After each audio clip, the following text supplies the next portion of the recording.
Shalom Bapak Ibu yang diberkati Tuhan, senang saya bisa menyapa dan berjumpa dengan Anda. Mari hari ini kita akan merenungkan firman Tuhan. Tema yang akan saya sampaikan adalah perbedaan orang baik dan orang jahat.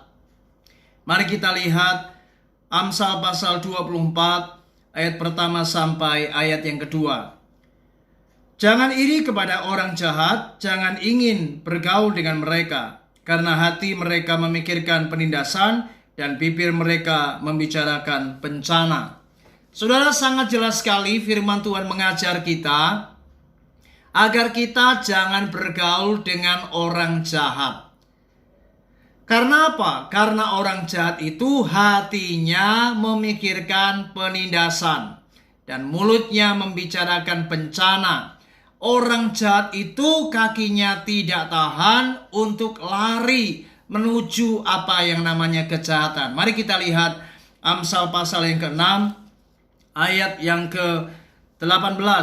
Firman Tuhan berkata, hati yang membuat rencana-rencana yang jahat, kaki yang segera lari menuju kejahatan. Bukankah ini adalah ciri-ciri orang yang jahat?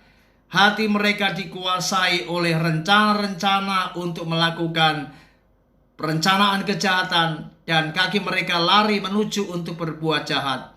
Karena orang-orang yang berbuat jahat, saudara, mereka di dalam hatinya hanya memikirkan apa yang tidak baik, yaitu penindasan, perampokan, bahkan hingga sampai yang namanya pembunuhan. Oleh sebab itu firman Tuhan mengajar kita jangan kita bergaul dengan orang yang jahat.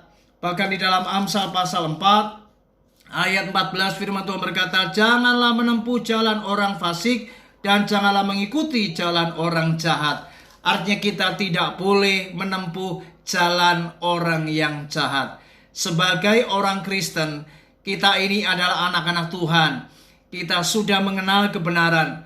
Kita tahu apa yang namanya firman Tuhan. Mari jangan menempuh jalan orang jahat. Kalau hari-hari ini mereka yang berbuat jahat, mereka memikirkan penipuan, perampokan, perampasan, pemalsuan. Mari sebagai anak Tuhan, jadilah anak Tuhan yang baik. Jadilah orang yang baik. Mari jadilah berkat di mana engkau bekerja. Jangan menipu. Jangan kita melakukan pemalsuan. Kalau kita hidup di masyarakat, jadilah engkau orang yang baik. Jangan melakukan apa yang namanya kekerasan. Bahkan melakukan hal-hal yang tidak patut. Ingat, perbedaan orang yang baik dan orang yang jahat itu semua terletak bagaimana hatinya. Oleh sebab itu hati orang baik selalu memikirkan apa yang baik, melakukan apa yang benar dan yang baik bagi sesamanya. Tetapi orang yang jahat hatinya selalu dikuasai ketamakan, kejahatan, dan mereka tidak pernah memikirkan apa yang baik bagi sesamanya.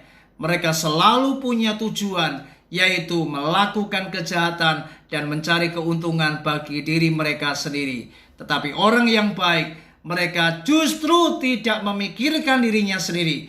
Tetapi mereka justru bagaimana ia menyenangkan hati orang lain. Ia dapat menjadi berkat bagi sesamanya. Bagaimana ia dapat membahagiakan sesamanya. Itulah orang yang baik. Dan saya percaya orang yang jahat akan dihukum Tuhan. Tapi orang yang baik pasti diberkati dan makin diberkati supaya ia makin kaya dan menjadi orang-orang yang memperkaya orang lain.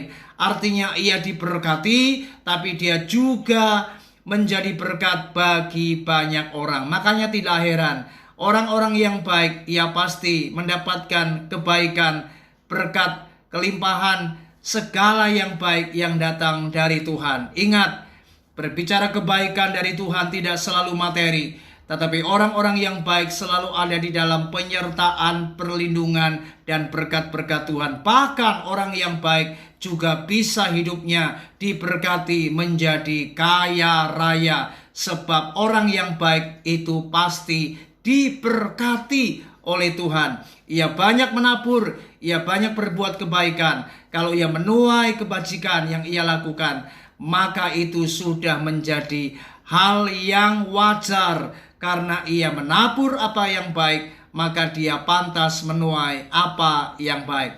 Jadilah orang yang baik dan jangan jadi orang yang jahat, supaya hidupmu diberkati dan jadi berkat bagi banyak orang. Tuhan Yesus memberkati.